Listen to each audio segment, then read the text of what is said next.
You know, I knew a rabbi who said, faith often travels incognito. That's why I chose customs. Yeah. To check the people traveling incognito. Here it is, Tikkun Olam, repairing the world as if the world had not been completed. It was incomplete, you know, damaged. And now, men and women, all of us, we have to repair it, repair the world, repair the society, the people, Tikkun Olam. It is our responsibility. And I decided to repair the world. But now we come to a period that I call the battle for identity. Lies my grandma told me. Yeah, superstitious devices. Lies my grandma told me. What? Urban mythological rules and bubble mice. Yeah. Salut les kids et bienvenue dans En attendant Godard, saison 16, épisode 17. Auditeurs, auditrices de métropole, de nos outre-mer et de l'étranger. En vous présentant mes vœux, je veux commencer par exprimer notre gratitude à tous pour nos cinéphiles qui ce soir encore regardent, sauvegardent et assurent la continuité de la vie des films. 2023 aura été marqué par la tension géofilmique croissante, les conséquences des dérèglements cinéphiliques sur notre territoire, des actes terroristes sur notre sol, par des divisions, des gestes de haine, parfois des violences à plusieurs occasions qui fragilisent la cohésion de la nation du cinéma. Enfin, l'inflation a sévi qui rend tout plus difficile. Aller au cinéma, se déplacer, acheter des DVD. Il y eut bien sûr des moments heureux, des moments de fierté, mais je sais combien la peur du retour de Christian Clavier ou de Zack Snyder, de la perte de contrôle sont bien là. Pourtant, je suis convaincu, et ce n'est pas un faux optimisme, que dans ce contexte de crise peut naître le meilleur. C'est pourquoi je n'ai pas cessé de suivre la même logique, agir avec détermination et constance pour aujourd'hui et pour demain. Depuis 6 ans, la destinée m'a placé à la suite du grand timonier et je tâche de rendre EAGO plus fort et plus juste, de libérer, protéger, unir. Tel est le cap et nous le tenons. Il en fut de même en 2023.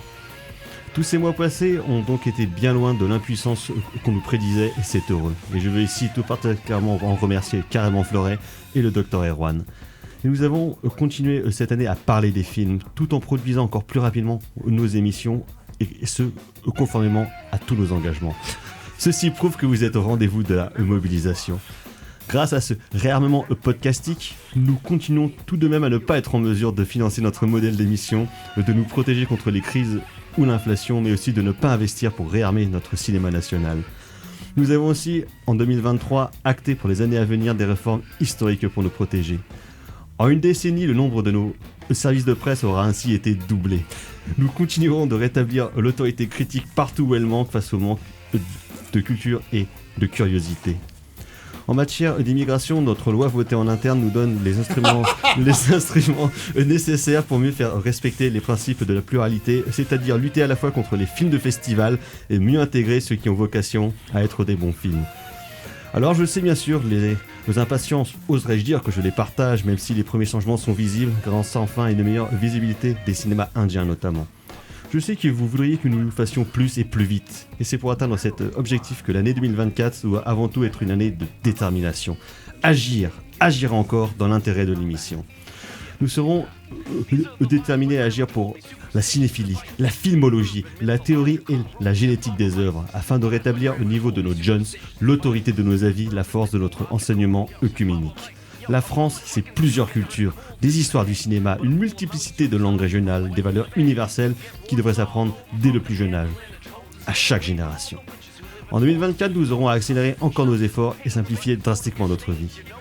Enfin, nous serons déterminés à agir pour qu'en 2024, notre cinéma, ce cinéma à la française, notre planification continue de se déployer comme un modèle et un chemin singulier qui nous permettront de sortir des cinémas stériles et de gagner en indépendance et en progrès. La France, qui produit déjà l'un des cinémas parmi les plus excitants d'Europe, sortira totalement du marasme d'ici 2027. Et c'est ce même combat que nous porterons à l'international, avec entre autres notre pacte pour les peuples et pour la planète. 2024, année de la détermination, de l'efficacité des résultats. Et j'aurai l'occasion dans les semaines qui viennent de vous dire comment notre nation de cinéma relèvera ces défis. Mes chers auditeurs et auditrices, l'action n'est pas une option. L'action est notre devoir pour les générations futures. Voilà pourquoi je serai inlassablement du côté de ceux qui agissent au service du cinéma et jamais de ceux qui, refusant de vous dire la triste réalité pour justifier de ne rien faire, à la fin nous affaiblissent. Jamais du côté de ceux qui privilégient les calculs de petits boutiquiers, les accords de connivence et leurs intérêts personnels. 2024 sera ainsi une année de choix décisif. 2024 sera enfin l'année de nos fiertés françaises, même s'il n'y a pas toujours de quoi. Fierté pour ces milliers de techniciens, de scénaristes, de cinéastes qui ont pris part au magnifique chantier pour rebâtir notre cinématographie dont la flèche s'élance à nouveau vers le ciel et les récompenses internationales. Nous sommes une nation de compagnons, de bâtisseurs capables, quand elle s'unit, de résister, de se relever. 2024, nous célébrerons ainsi notre histoire. 80 ans après 1944, nous mettrons encore et toujours sur le tapis notre passé collaborationniste de nos héros au destin mêlé. Tous en lutte pour que soit célébrée une France fidèle à l'esprit de Vichy. Oui, 2024 sera, vous l'avez compris, un millésime français. C'est une fois par génération que le destin de la suivante se joue, comme sans doute il se joue maintenant. 2024, année de détermination, de choix, de régénération, de fierté. Au fond, une année d'espérance. Oui, cette année, beaucoup de notre avenir se détermine. Alors, à nous de faire ensemble. À nous de choisir plutôt que de subir. À nous de tracer la route plutôt que de suivre. Et notre histoire tout entière nous enseigne que la volonté de quelques-uns peut abattre toutes les fatalités. Alors, à nous de faire, oui, d'agir ensemble, de continuer de dépasser les clivages, les corporatismes, car il y en a chez nos auditeurs les ressorts profonds pour relever ces défis. Mes chers auditeurs et auditrices, je vous souhaite une très belle et une très heureuse année 2024 pour que, en attendant Godard, puisse s'unir, agir et resplendir, qu'elle soit digne de l'indéfinissable splendeur de ceux qui ont destiné aux grandes entreprises, parce que c'est nous. Vive En attendant Godard, vive le cinéma. Eh oui, vous êtes bien dans En attendant Godard, l'émission de cinéma qui est mieux que les autres. Et donc vous l'aurez peut-être compris via cette petite improvisation au débeauté que j'ai écrite ce matin, mue par l'inspiration du moment. Donc nous allons faire le top parade de l'année 2023 qui donc s'est achevé le 31 décembre dernier, ça tombe bien, c'est bien fait. Et donc nous allons faire un petit tour de table des top flops des listes reçues parmi les membres de cette rédaction. Et évidemment, pour en parler à ma gauche, toujours à ma gauche, il y a carrément Fleuret. Bonsoir Thibaut. Salut Thomas, salut à tous et meilleurs vœux à tout le monde. Exactement, meilleurs vœux, bonne année, comme dit un peu sa promesse, ça va être une belle année. Hein.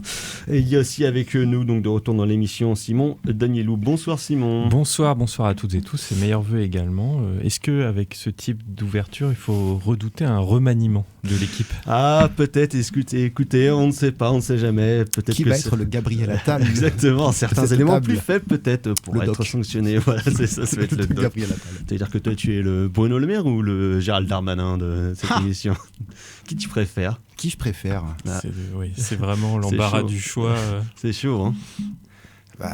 Darmanin, c'est trop brut. Ah, Bruno Le Maire est plus insidieux. Plus polissé. Voilà.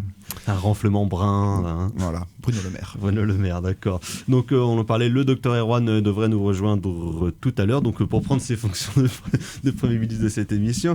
Mais donc à l'émission de cette émission, évidemment, il y a Ulysse. Bonsoir Ulysse.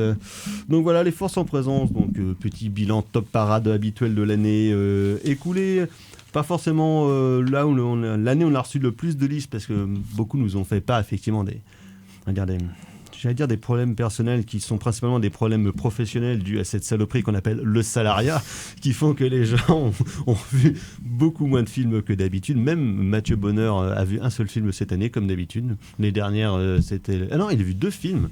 Le Tom Cruise de l'année, bien évidemment. Oui, 2 fois. Et non, une seule fois. Et l'autre, Indiana Jones, bien sûr, hein, parce qu'il fallait bien voir des choses. Un film plutôt bien, donc le Tom Cruise avec quand même pas mal de réserves, et un film qui n'a pas beaucoup d'intérêt, Indiana Jones. Tu l'as vu peut-être Simon, Indiana Jones ? Aucun des deux, mais j'ai entendu Jean-Baptiste détester le Mission Impossible, alors qu'il est plutôt fan de Tom Cruise. Oui, voilà, effectivement, moi aussi ça m'a assez déçu de la part de JB, c'est pour ça qu'il m'a pas envoyé de top, il m'a dit, à part le Spielberg, il n'y a pas grand-chose qu'il a vu cette année, malheureusement, lui aussi empêtré par le travail, il puis les travaux, ce genre de choses qu'on font les adultes qui ont accès à la propriété. Enfin, tu connais ce problème, Thibaut? Moi, j'ai pas de travaux. T'as pas de travaux? Non, c'est fini. Travaux ça. familiaux. Travaux familiaux, voilà. Mais donc, globalement, je trouve quand même une plutôt bonne année avec pas mal de bonnes choses. On en parle déjà pas mal souvent dans cette émission. On ne peut plus compter de toute façon sur le cinéma américain pour nous faire rêver, excepté quand ça concerne les vieux, justement, comme Spielberg ou Martin Scorsese, ou William Friedkin, qui a donc sorti son dernier long-métrage durant l'été. Mais voilà, effectivement, dire que la relève, ou en tout cas la production qui sera allouée à des cinéastes peut-être plus intéressants et plus jeunes, n'est pas là. Ouais, Simon.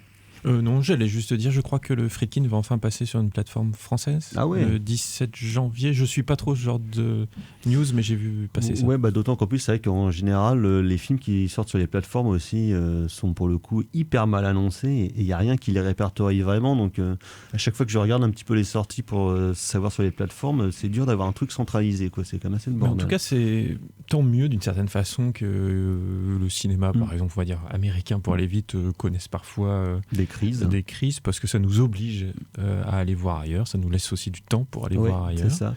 Et il y a toujours de très belles choses un peu partout. C'est vrai qu'effectivement, comme depuis plusieurs années, le cinéma, on va dire, de blockbuster ou de grosses productions américains, il n'est plus du tout intéressant. En tout cas, ne nous intéresse plus, que ce soit les films de Villeneuve, Nolan ou les Marvel, DC, tout ça. Donc effectivement, ça nous permet clairement d'aller voir ailleurs. Et de toute façon, les blockbusters de qualité ont depuis bien longtemps déserté le théâtre des opérations américains pour se déplacer vers l'Est, notamment à la fois la Chine qui produit toujours des grosses gloumes de propagande assez indigestes quand même, mais donc effectivement il y a l'Inde, il y a la Corée, il y a le Japon qui continuent comme à produire un cinéma globalement de qualité avec toujours plein de belles choses et qui surtout, c'est heureux, notamment je pense dans le cas des cinémas indiens où avant j'en chiais quand même pas mal pour récupérer des films. Maintenant il y en a quand même de plus en plus qui sont facilement et rapidement accessibles, on va dire, et puis ça sort en y salle, compris par des biais légaux. C'est-à-dire que ça sort en salle, ils sont plateformes. présentés également.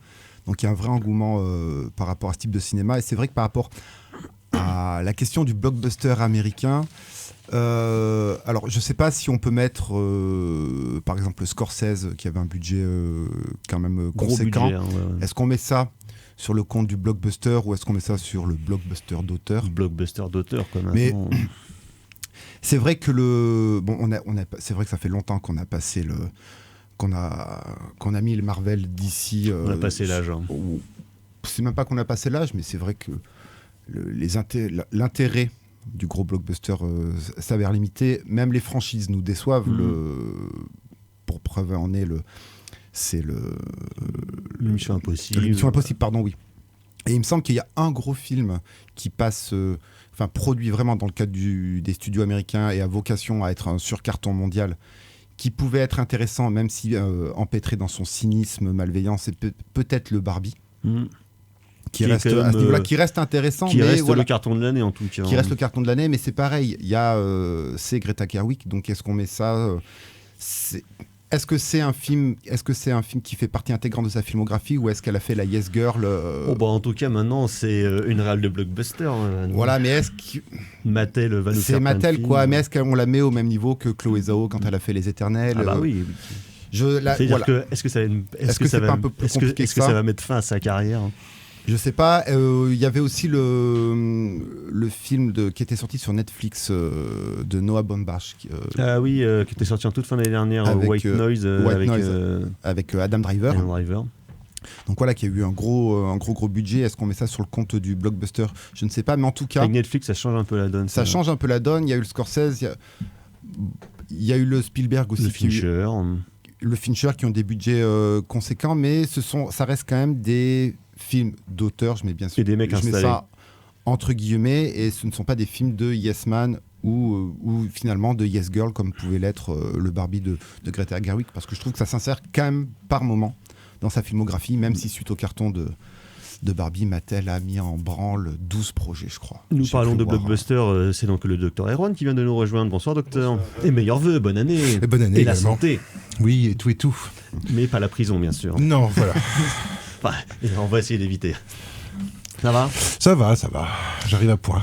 Voilà, très bien. Alors bon, on va commencer par vous pour ce petit... Oui.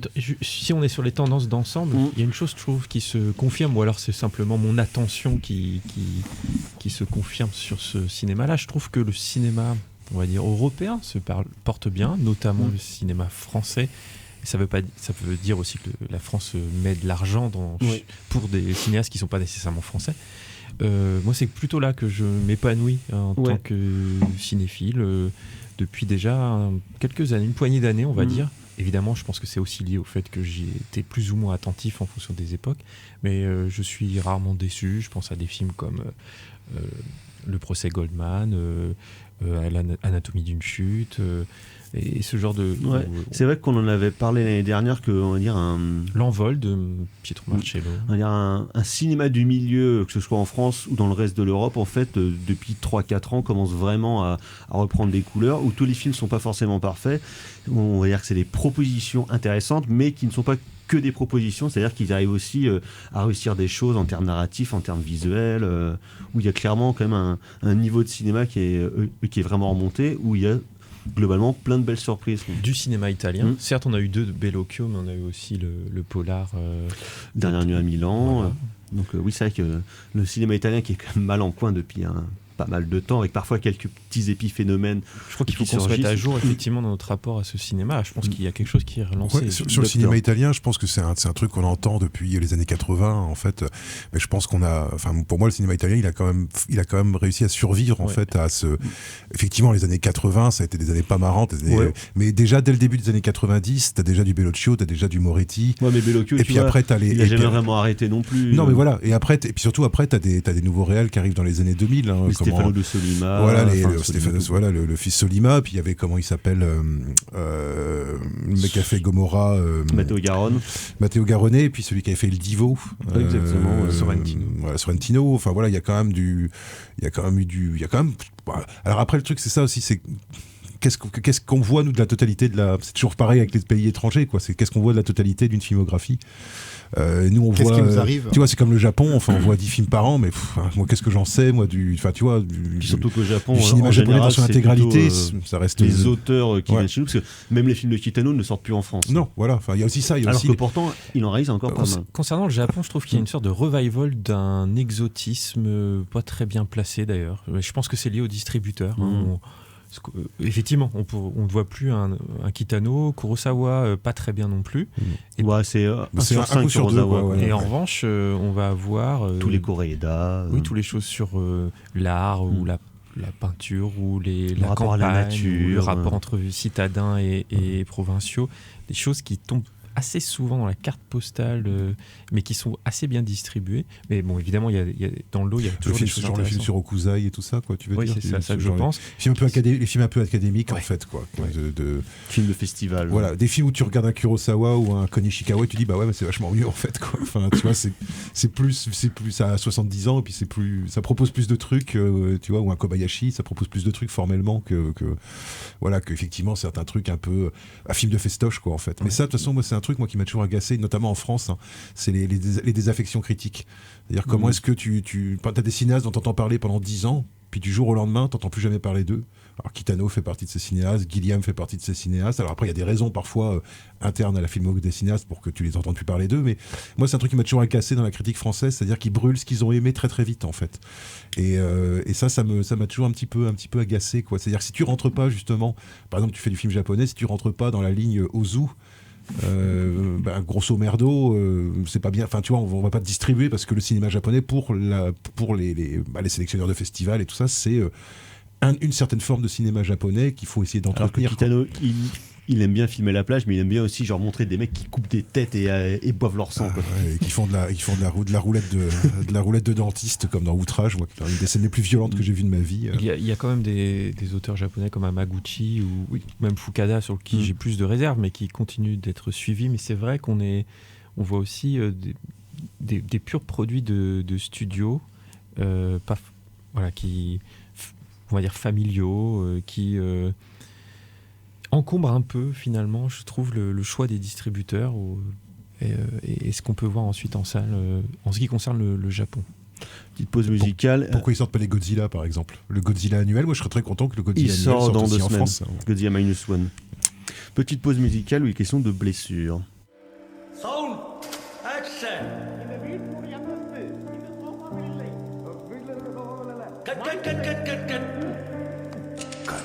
One more. Sound. Action. One more. Roll camera. Sound. Action. Sir ഒരു 10 നിമിഷം break. Okay, sir. Cut camera sound rolling action.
En attendant Godard sur Syllab, donc c'était Grisaille avec Blessure, groupe de Brest évidemment.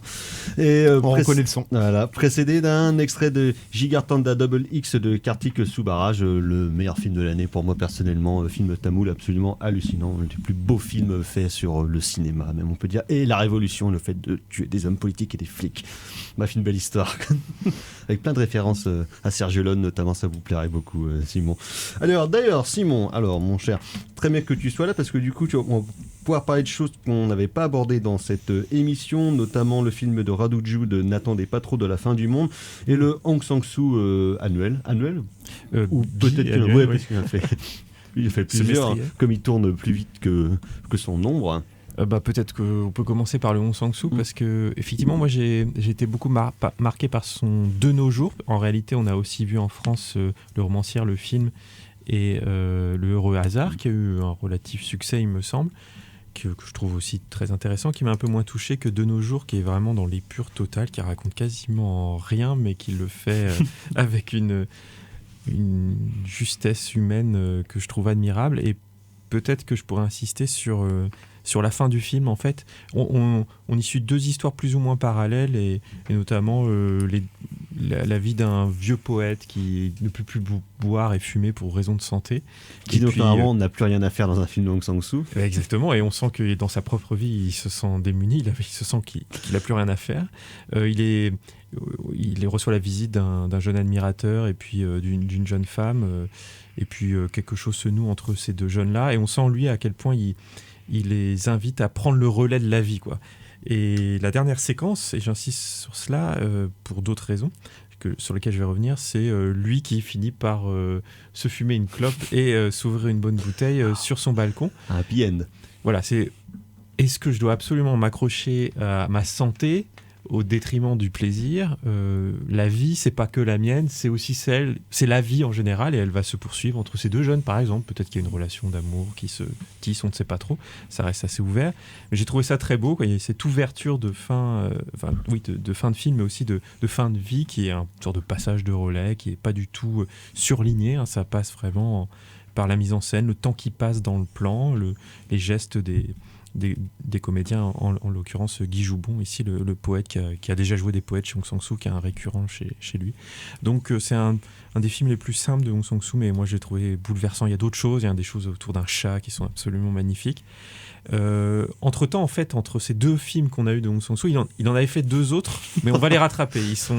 Il y en a un qui sort en février, un autre en juin, il me semble, en France. Il fait un concours avec Quentin Dupieux, non, c'est ça. Et je crois qu'il présente un nouveau film en plus à Berlin en février, donc évidemment il n'arrête toujours pas. Il a quel âge, Hong Sang-soo? Oui, le 65 ou... il a encore 15 ans devant lui. Là. Oui, donc il a encore 30 films au moins à faire. J'ai un doute sur l'âge, mais il a eu quelques pépins de santé, mais bon, apparemment ça n'empêche pas de tourner. Alors il y a son fameux film Flou qui va enfin sortir. Oui. Flou à 90-95%, que j'avais pu voir à Séoul, et qui est super, parce qu'on se dit, ça dure qu'1 heure, 1h05, mais on se dit, je vais pas tenir visuellement. Enfin, j'empiète sur 2024, hein, mais on se dit que ça fait mal à la tête. Mais ce qui est magnifique, c'est pas du tout un flou qui est gênant visuellement. Ça crée vraiment un rapport impressionniste à la représentation, à l'image, au paysage. Tu voudrais dire qu'il s'agirait d'un flou artistique? Voilà, exactement. C'est très beau, c'est très agréable. Ça dit beaucoup de choses aussi de rapport à la création, parce que c'est un peu à nouveau une mise en abîme. Il revient beaucoup sur des films sur des créateurs en panne d'inspiration, en préparation de... Enfin bref. Donc De nos jours, pour moi, c'est un très beau Hong Sang-soo, et c'est un très beau film de cette année. Et j'insistais sur la fin du film, parce que je me suis rendu compte en faisant mon top que tous les films qui t'ont plus plu ont des fins magistrales, parfaitement dans la logique du film, même parfois qui m'ont cueilli parce que j'ai compris soudainement ce que je venais de voir grâce à cette fin. On avait parlé du Friedkin, donc The Kane Mutiny Court Martial, qui prend à mon avis tout son sens pour sa dernière séquence, là où on aurait presque pu questionner, j'allais presque dire éthiquement, tout ce qu'on a vu précédemment, et puis en fait tout est sauvé grâce à c'est magnifique. Et c'est également le cas n'attendez pas trop de La fin du monde de Radu qui est phénoménal. Enfin, c'est un film qui m'a... Je trouve que c'est un peu une tarte à la crème, mais je le dis quand même parce que je l'ai vraiment ressenti, et il n'arrête pas de me hanter depuis que je l'ai vu. C'est ce genre de film qui me fait comprendre dans quel monde et quelle époque je vis, en fait. Je l'avais saisi, mais il a parfaitement synthétisé par le cinéma. Et c'est un film... j'allais dire foutraque, pas dans sa... Il est très pensé, mais il a l'air un peu comme ça, un côté un peu patchwork. Il y a des images un peu en tout genre, il y a des choses très agressives, il y a des choses humainement très dérangeantes, et notamment il se termine par un plan de 38 minutes, un plan fixe qui est... Je crois que certains ont évoqué un peu un rapport parce que c'est devant une sortie d'usine, donc évidemment ça évoque les vues lumière, et c'est un plan d'une violence sociale déjà, humaine, absolument terrible. On voit comment je sais pas comment dire, on va dire le système et notamment le système capitaliste, le rapport à la publicité détruit les gens, instrumentalise les gens, notamment leurs histoires personnelles. Et c'est l'histoire d'un tournage d'un clip, d'un clip promotionnel pour une entreprise qui veut se blanchir, s'acheter une image, si vous voulez, qui utilise le témoignage d'un ouvrier qui s'est blessé sur le lieu de travail, et comme ce qu'il dit, ça pourrait leur jouer un peu de tort, ils n'arrêtent pas de l'inciter à ne pas dire ceci ou ne pas dire cela. Et à la fin, son discours. Ils le rendent muet. En fait, c'est terrible. Je vous laisse découvrir ce qu'ils font. C'est d'une violence symbolique absolument terrible. Juste une question, parce que moi j'ai pas vu d'image du film. J'avais l'impression qu'il y avait un mélange de fiction et de documentaire. Je me trompe complètement ou c'est que fiction ? C'est une fiction, mais ils font un documentaire déjà dans le film. Et puis en plus, je pense que les personnes concernées, c'est en partie leur histoire, ou ça doit être assez proche de leur histoire. Il y a un flou, il y a un doute là-dessus. Ça a l'air bien radical aussi. Hein. Ah oui. Et puis c'est le personnage principal qu'on suit, c'est une femme comme on n'a pas beaucoup vu au cinéma, qui rote et qui pète. C'est toujours bien, c'est très bien ça. Vendu. Sans honte devant la caméra, et qui a une force de vie, mais qui a aussi une force de violence qui est assez effrayante. Il a toujours su me vendre des films aussi. Oui, je le conseille franchement. Donc c'est une autre fin qui m'a marqué. Et puis je suis un peu long, mais j'évoquerai. Vous l'avez abordé dans l'émission, vous en avez très bien parlé, mais je voulais insister sur Showing Up de Kyle Reichardt, qui est pas une cinéaste que je connais très bien et avec qui j'avais pas un rapport si fort jusqu'à présent, même si j'avais beaucoup aimé First Cow. Là, j'ai absolument adoré Showing Up, même si je sais que les aficionados se considèrent pas que c'est un de ses plus grands films. Je trouve que la scène de fin, pas que, mais notamment la scène de fin dans la galerie, est bouleversante. Comment une artiste un peu fragile, que peu de monde écoute, quand même cristallise les enjeux humains autour d'elle et sa famille qui se retrouve à ce moment-là, une famille un peu brinque-ballante aussi. Un peu dysfonctionnelle. Hein, dysfonctionnelle, mais tout le monde est présent. Finalement, tout se passe bien, et le retour du frère dans le plan par la profondeur de champ qui est assez faible, mais il vient du flou, il rentre dans le champ d'un coup alors qu'on ne sait pas où il est, on s'inquiète pour lui. Je trouvais ça absolument bouleversant. Je l'ai vu plusieurs fois, le film, il n'arrête pas de me hanter. Je trouve que le film croit parfaitement. Je ne suis pas du tout un artiste, je n'ai pas de fibre créatrice, mais j'ai l'impression qu'il saisit exactement ce que c'est qu'un cerveau d'artiste et ses fragilités aussi. Donc, autre film que j'ai trouvé très beau et autre fin très belle. Et enfin, peut-être Le Désordre. Le film suisse qui lui aussi a une fin de Cyril Chaublin. Très belle fin aussi, mais pas que. Il faudrait une page critique entière sur le film, mais juste pour dire qu'à la fin il y a une histoire d'amour qui semble se nouer entre Kropotkin et le personnage réel et une jeune femme autour d'une explication qu'elle donne de son travail On pourra en reparler ici, parce qu'en plus le film vient de sortir chez Lac en fin d'année. Donc... Bref, comment faire passer une relation qui se tisse par l'air qui passe entre les personnages et l'écoute d'un personnage par un autre. On sent bien qu'en fait il n'entend rien, mais il est mis à ce qu'elle raconte, parce que c'est trop de technique. Elle parle de son travail de fabricant de montres, mais en fait il la dévore des yeux et de l'audition presque, et nous avec, et c'est également une très belle fin. Très bien, merci. Alors, Thibaut, je sais que vous avez eu des difficultés en cours d'année pour vous libérer pour voir des films, mais... Oui, j'ai eu quand même l'occasion de rattraper quelques films, et moi, finalement, mon année, elle se divise en 3 parties. En fait, c'est des films de gauchistes, tout ça. Il y a 3... en fait, c'est 3 trilogies, en fait, il me semble. Alors, il y a la trilogie blockbuster d'auteur, on en avait parlé, où, en fait... Voilà, Spielberg, Scorsese, Fincher, où en fait les films à gros budget, mais après ça c'est le cas depuis longtemps dans le cinéma américain, mais les films à gros budget menés par des auteurs, je trouve, fonctionnent toujours aussi bien. Donc j'ai pas vu Oppenheimer de Nolan, mais Nolan, ça reste... J'ai un rapport très compliqué avec Nolan, j'ai rattrapé... C'est moins mauvais que d'habitude. Ok, mais le Fincher, le Scorsese et le Spielberg, voilà. Je lève les yeux. C'est moins mauvais que d'habitude. C'est moins chiant que d'habitude. Moi, c'est encore plus prétentieux que d'habitude. J'ai pas dit que plus que Tenet. Non, j'ai pas dit que c'était moins prétentieux. C'est que il y a un peu plus à bouffer dans le film en termes de sujet, quoi. Voilà. Donc bon, alors voilà, Par contre, c'est prétentieux. Je me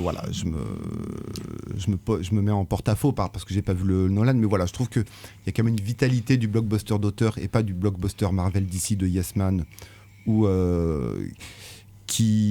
potentiellement de Yes Girl. Je trouve qu'il y a quand même une vitalité du blockbuster d'auteur américain, mine de rien, avec donc on avait parlé du Spielberg. Moi j'ai un rapport très particulier avec Fincher que quasi j'idolâtre, hein. Je suis vraiment un Fincher zouz. Donc même The Killer, qui est un film mineur, j'ai aimé, et le Scorsese que j'ai rattrapé, et j'ai rarement vu 3h26 d'une telle évidence. Voilà. Et les deux autres trilogies, c'est une espèce de trilogie du cinéma français avec 2 réals installés. Un côté mainstream avec Justine Triet, Anatomie d'une chute, que j'ai trouvé le film. Vous en avez parlé quand vous l'avez vu, moi à l'époque je l'avais pas vu, mais je trouve que le film est d'une profondeur humaine hallucinante. Les questions du point de vue sont absolument passionnantes, et puis il y a ce doute inhérent au film de procès qui point de vue questionne. et d'écoute. Oui. Oui. C'était inclus dedans, et je trouve que voilà, il y a une belle ambiguïté, plus la persona de Justine Triet, son discours, Elisabeth Borne, Macron qui la félicite derrière. Ça rame derrière pour rattraper. Voilà, Justine Triet qui boit son verre de champagne, qui boit. La course aux Oscars. Voilà, je trouve ça absolument magnifique. Il y a un autre Elle est côté. sélectionnée pour les Oscars. Elle a eu 2 Golden Globes, donc ce tu sens donc que ça va, la course, c'est pas trop dégueu. Voilà, le péage est payé là. Il y a un côté cinéaste installé mais plus confidentiel avec Le Gang des Bois du Temple de R à Z. Là, on en avait très très bien parlé. Voilà, une espèce de polar qui reste aussi. Polar minimaliste. Le film reste polar marxiste. La hyper scène du minimaliste. PMU, moi j'en suis parvenu. Super. Et puis les 2 scènes de chant. Moi j'ai ces scènes, la scène de la boîte et la scène du chant au début. Entièrement par Anne Christ. Incroyable. Et puis dernier plan du cinéma français, c'est le premier film. Et là c'est peut-être mon film de l'année ou le film que j'ai le plus envie de défendre, parce que c'est un premier film. Parce que ça te rappelle le pays. Parce que ça me rappelle le pays, parce que ça me rappelle quand tu t'ennuies sur les bancs d'un bled. Donc le Chien de la Casse de Jean-Baptiste Durand.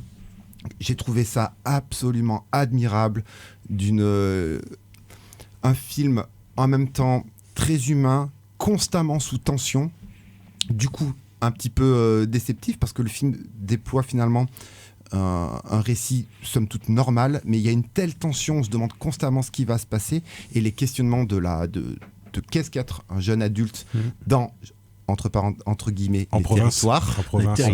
On dit plus en province. On dit Dans en les région, territoires. Ou dans les régions ou dans les Je trouve territoires. que tout est finement ciselé. Je trouve que filmer cette campagne, c'est dans le Tarn, il me semble. C'est du côté de Narbonne, je crois, c'est ça. Dans le sud-ouest. Je trouve que tout est hyper bien. En dessous de la Loire. Tout est hyper bien foutu, et puis le casting absolument admirable. Quenard et Bajon. Oh là là là là. C'est un cinéma un cinéma en même temps très simple, au rapport humain très complexe, et avec une vraie maturité et un vrai questionnement sur qu'est-ce que c'est qu'être un jeune adulte aujourd'hui. Donc voilà, ce film m'a bouleversé, et c'est peut-être pas le meilleur film de l'année, parce que peut-être qu'il va être considéré plus tard comme mineur, parce que le réalisateur va faire sa filmographie, j'espère qu'elle sera pléthorique. Mais voilà, admirable. Et puis la troisième trilogie, c'est la trilogie béloquienne, on va dire, avec l'enlèvement. Bon, l'enlèvement, c'est juste pas possible comme film. Techniquement, c'est lui. C'est une beauté de tous les plans, une beauté de tous les instants, un regard critique, un regard acéré, qui n'est pas nouveau chez Bellocchio, mais ça fait toujours plaisir de voir ça. Et puis Marx peut attendre, qui remet toute la lecture intime par rapport à toute la filmographie du grand maître italien. Et puis sa série Esterno Notte. C'est peut-être une des seules séries d'ailleurs que j'ai vues cette année, mais t'inquiète pas, il n'y a rien d'autre. Voilà, qu'on peut rajouter avec Buongiorno Notte aussi. Enfin, tout ça s'imbrique dans une filmographie une des plus belles filmographies européennes contemporaines. Buongiorno Notte après avoir vu Esterno Notte. En fait, je me suis dit, faut absolument que je vois le film d'avant, et effectivement, les deux fonctionnent. Enfin, une fois que tu as vu la série, en fait, c'est vachement bien de voir Buongiorno Notte, parce que t'as un angle mort dans la série, alors qui est pas totalement couvert en fait dans Buongiorno Notte, parce que Buongiorno Notte part sur d'autres trucs aussi. Oui. Mais par contre, notamment ce côté opératique que moi j'adore, que je trouve de mieux en mieux chez Bellocchio, ce côté dès qu'il met du Verdi. Et toutes les scènes deviennent géniales en fait à chaque fois qu'il y a de l'opéra en fait dans son cinoche. Et dans les 3 films dans Esterno Notte et dans l'enlèvement, mais dans Le Traître il y avait ça aussi, et dans Vincere, moi c'est dans Vincere que je me suis dit putain, ce mec là il sait bien utiliser la musique dans un film quoi. Et effectivement voilà, tu sens que sa mélomanie en fait elle est pas justement elle est pas innocente, et elle donne parfois, moi je trouve les moments dans l'enlèvement, et je me souviens qu'il y a un moment où il y a une musique qui est une musique une musique juive. En fait, il y a une et je trouve que et il retrouve ce côté opératique même avec des musiques qui sont pas de l'opéra italien. C'est ça que je trouve et génial. puis la fin. La fin du film, Simon parlait des fins, moi honnêtement c'est une fin qui m'a la fin est terrible, qui m'a marqué. Fin est terrible, et voilà, tu te rends compte que à 80 ans passés, 85, il me semble, voilà, tout fait lien encore chez Bellocchio. Merci du coup à Marc Peut Attendre qui moi m'a bouleversé et qui me fait retravailler toute sa filmographie. C'est hallucinant. Et tu vois dans Marc Peut Attendre, quand tu vois les autres membres de sa famille qui sont que des troncs. Voilà, il y a Pierre Giorgio quand même. Voilà, et à part sa petite sœur, mais sa grande sœur, mais qui a un handicap en fait, mais en fait personne est gaga en fait. C'est-à-dire qu'ils ont tous plus de 80 ans et ils sont d'une lucidité politique et humaniste. Voilà, et je sais pas, tu vois, t'as Jordan Bardella à côté qui a 40 ans de moins et tu fais plus il est vieux en costard, on n'est pas dans le même monde quoi quand même quoi. Et puis dernièrement ça c'est vraiment en bonus parce qu'il fallait quand même, parce que ce sont des films, tous ces films là sont des films sombres dans l'absolu, à part si même Marc Peut Attendre est un film sombre, mais il fallait quand même un feel good movie, et mon feel good movie c'est How to Blow Up a Pipeline, donc Sabotage, parce qu'il en fallait bien un, gestion du son qui est admirable à ce niveau-là, film clairement mineur, mais film qui se finit bien. Donc, je suis content à ce niveau-là. Plus qu'il se finit bien, c'est plutôt un message d'espoir. Voilà, donc un feel-good movie parce que enfin de l'espoir. Et un espoir, il me semble, un espoir qui est du côté de la radicalité. Et ça me plaît. Merci Thibaut. Petite pause, on va danser. Ça, c'est du Tlemcen, le meilleur vin d'Algérie. Très bon vin. Très bon vin. C'est le meilleur vin. Attention, qu'est-ce que je vois là? Constantine et ses 1000 ponts. Fais attention, tombe pas. Hein. Et là, j'aperçois doucement là-bas Schleff et son sirocco qui brûle le visage. L'autoroute est-ouest, direction Oran. Et ses cabarets. On danse. On Aïe, Turc, il a on danse. On danse. On danse. On danse. On danse. On danse. On danse. On danse. On danse. On danse. On danse. On danse. On danse. Qu'est-ce que je vois là-bas au loin? Regarde. Le Tchouktchoura. Et c'est neige sur les cimes. Regarde, c'est beau, putain. On danse. On danse. On danse. On danse. On danse. On danse.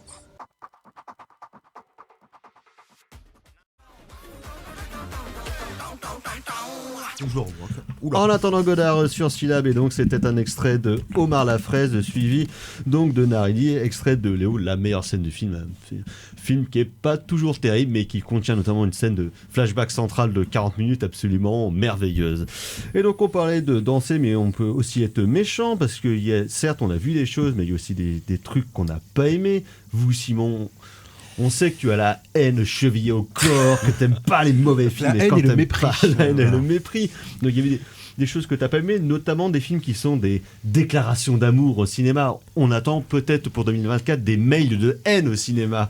Mais donc notamment, c'est vrai qu'on n'avait pas parlé parce que tous ces derniers films étaient quand même sacrément pourris, notamment en 1917, le film préféré de Thibaut.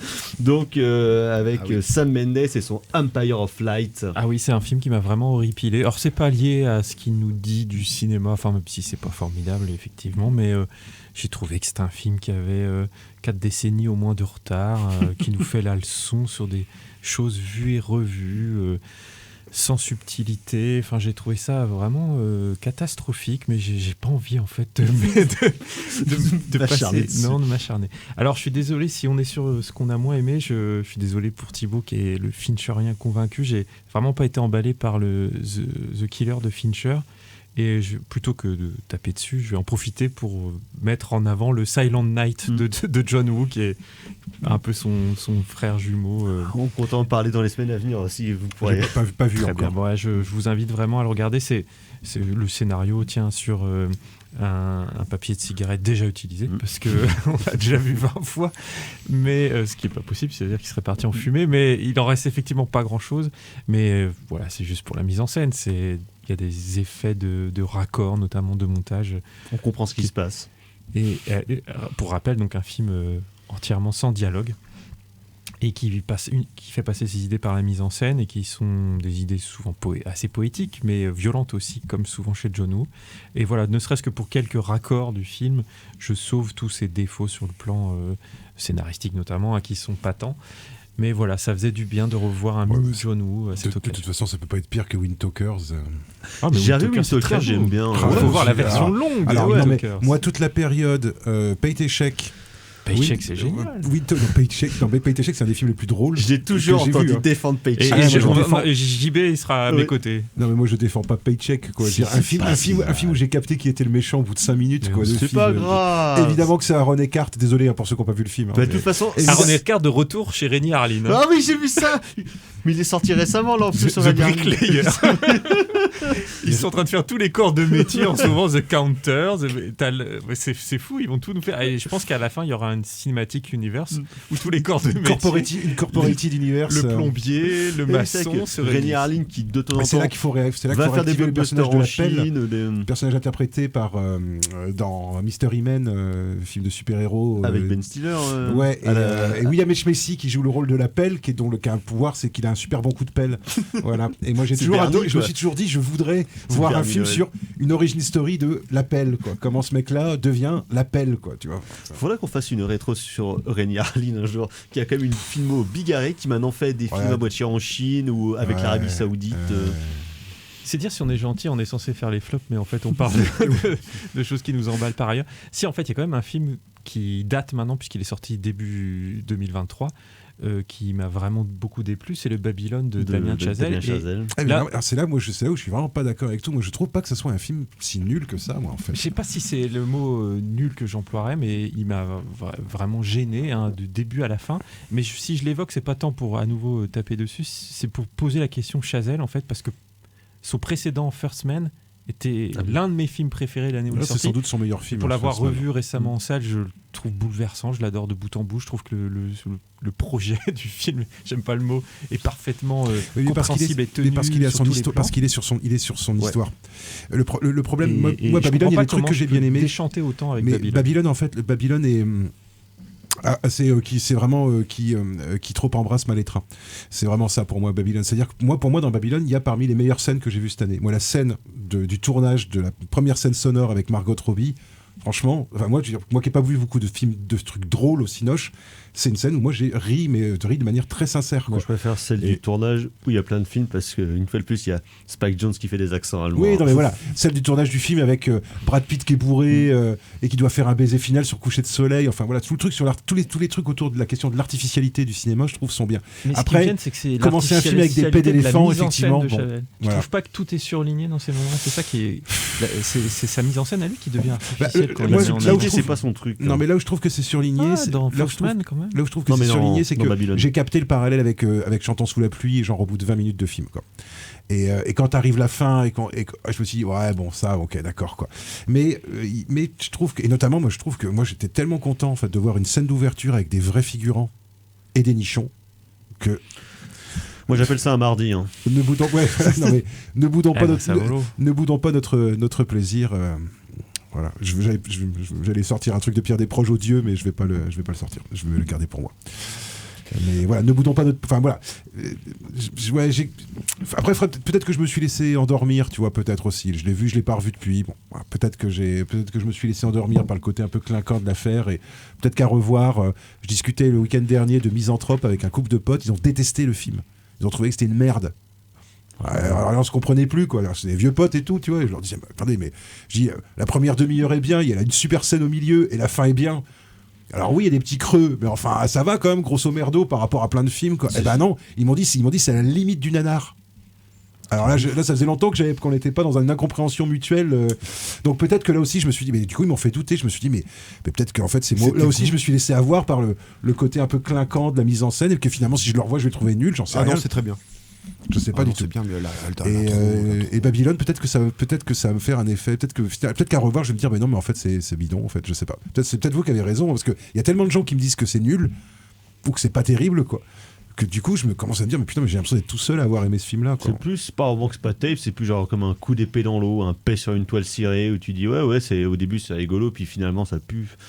Je trouve que c'est une outrance qui tient pas la route, qu'elle souffle court en fait, et ce qui fait tourner en sur-régime tout, notamment les comédiens, que je trouve horripilant pour le coup. Ouais, c'est tout à fond. Je reste vraiment à l'extérieur. Toutes les fins de séquence qui se terminent sur un coup de trompette et un effet de montage qui se répète constamment. Et un travelling sur une trompette. Et pourtant, il y a des plans qui sont beaux. Moi, je trouve que le plan où Margot Robbie disparaît dans la nuit à la fin du film, là où elle est à pied après une dernière soirée de décadence, et puis mais ça prend pas le temps de respirer. Tu vois, ouais, par contre, c'est vrai que c'est un film un peu étouffant. C'est vrai que c'est un film qui est un peu scorsésien sans arriver à être Scorsese finalement, quoi. À propos d'étouffement, parce que tu l'as vu toi, Simon, la série de Nicholas Winding Refn, Copenhagen Cowboy. J'allais en parler. Parce que moi j'ai un peu lâché l'affaire, j'avoue, avec Refn depuis Demon, je crois. Donc, je voulais réagir parce que Thibaut évoquait le peu de séries intéressantes cette année, et je dis pas que la série m'a totalement emballé, mais il y a des très beaux moments qui continuent de me hanter, le mot est un peu fort, mais quand même qui reviennent beaucoup, où on sent bien qu'ils ont été quasiment improvisés en cours, parce que notamment il a fait intervenir sa fille qui doit avoir 17-18 ans. Il lui a créé un personnage en cours de tournage, semble-t-il, ou en cours de préparation. C'est qu'on voit toute petite dans le making-of de Pusher 2. Effectivement, pour qu'elle intègre le scénario dans une très belle scène qu'on pourrait qualifier de résurrection, où il convoque un peu les films de la Hammer. Enfin, en tout cas, moi, c'est ça que ça a évoqué en moi. Et je trouve que voilà, le fait qu'on retrouve des personnages de Pusher 3, enfin du 2 peut-être aussi, je les ai plus trop en tête, mais notamment du 3, j'ai trouvé ça assez Qu'est-ce qu'on retrouve du 3, le Serbe? Oui. Cool. Oui, bien sûr. Et puis un type au crâne rasé aussi, et qui paniquent tous les deux quand ils apprennent que le personnage principal, qui est une jeune femme qui est très très fluette, alors on comprend que c'est une sorte de sorcière, mais quand ils apprennent qu'elle est dans la pièce à côté, ils paniquent comme des gamins. C'est très drôle, il y a un effet très humoriste, très comique. Et voilà, je saluerai notamment les épisodes centraux de la série. Je crois qu'il fait 6 épisodes, je crois que c'est 4 et 5 ou 3, 4, 5, j'ai un doute, qui m'ont beaucoup plu. Sur la fin, on sent qu'il ne sait pas vraiment comment finir et qu'il ouvre sur d'autres choses qui, à mon avis, ne connaîtront pas de débouchés, parce que je ne pense pas que la série ait suffisamment marché pour cela. Il tente des choses, il expérimente, c'est peut-être plus le grand Refn qu'on a connu. Il a poussé le bouchon un peu trop loin. Il a poussé le bouchon trop le bouton. J'ai en tout cas trouvé mieux que sa série précédente sur Amazon. Moi justement, qui avait quand même une séquence de poursuite. Ouais, quel meilleur épisode avec des voitures électriques qui tombent en panne et tout. C'est super. Et qui justement était une très bonne respiration dans une série qui était effectivement qui était quand même un test pour le spectateur. Ça s'appelait comment déjà Mais rien que pour ça, en fait, rien que pour les... Enfin, moi, quand j'ai vu la série, je me suis dit, rien que pour le côté burné, en fait, je me dis, putain, ce mec-là, Amazon lui donne du fric et il fait la série la plus difficile à regarder que j'ai jamais vue de ma vie. C'est-à-dire que premier épisode, 1h30, il se passe quasiment rien et tu te dis... Je vais pas continuer, c'est pas possible, je vais pas pouvoir, quoi.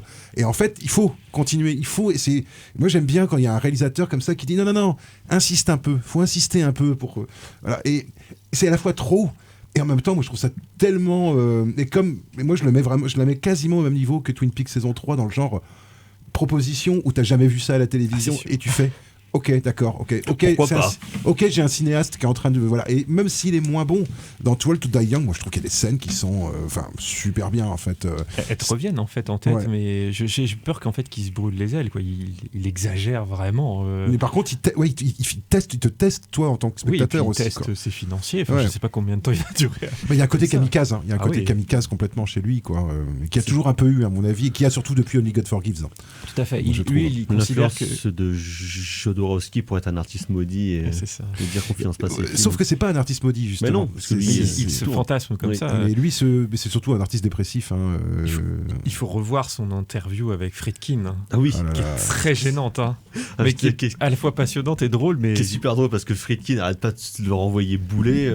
Mais il se fantasme comme une sorte de nouveau Friedkin de l'époque Sorcerer, quoi, qui se brûle les ailes et qui. C'est peut-être ça qui est frustrant. Les mecs continuent à lui donner de l'argent.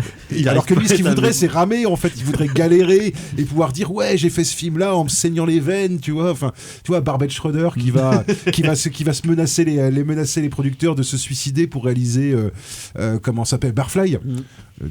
voilà, tu vois. Alors que Geminius, il menaçait les producteurs avec un flingue. Voilà, mais voilà, c'est ça. Je veux dire. En fait, je crois qu'il il est très nostalgique en fait justement de ces mecs camés jusqu'aux yeux des années 70-80 et voilà, qui étaient mi-dépressifs, mi-cocaïnomanes et qui du coup se retrouvent dans des situations complètement improbables. Pour qui la création c'était un enjeu de vie ou de mort en fait. Exactement. Et d'ailleurs, il le dit souvent, l'art c'est un acte de violence, etc. Donc c'est pour ça qu'il nous fait violence en tant que spectateur. C'est juste que ça coûte cher de faire des films et des séries. Je sais pas combien de temps il va tenir le coup à ce rythme-là. Mais j'ai hâte quand même de voir ce qu'il va faire ensuite. Mais ces Danois sont quand même curieux, parce que Lars von Trier, moi je trouve qu'il a ce côté, même si c'est très différent, mais il y a ce côté-là quand même, ce côté test du spectateur, où est-ce que vous allez vraiment me suivre jusqu'au bout vous oserez pas me suivre jusqu'au bout. Mais Lars von Trier, il a peut-être un petit truc en plus par rapport à Refn, c'est qu'il est drôle, Lars von Trier. Refn, c'est sûr, c'est pas le roi de la blague. C'est pas le roi de la blague. Quoique Pusher 3, moi je trouve est un film à la fois pas drôle et drôle en fait. Donc il faut lui souhaiter des bides en fait, parce que finalement quand il a remonté la pente, c'était avec les deux Pusher 2 et 3 et c'est formidable, donc il a besoin de ce genre de phase.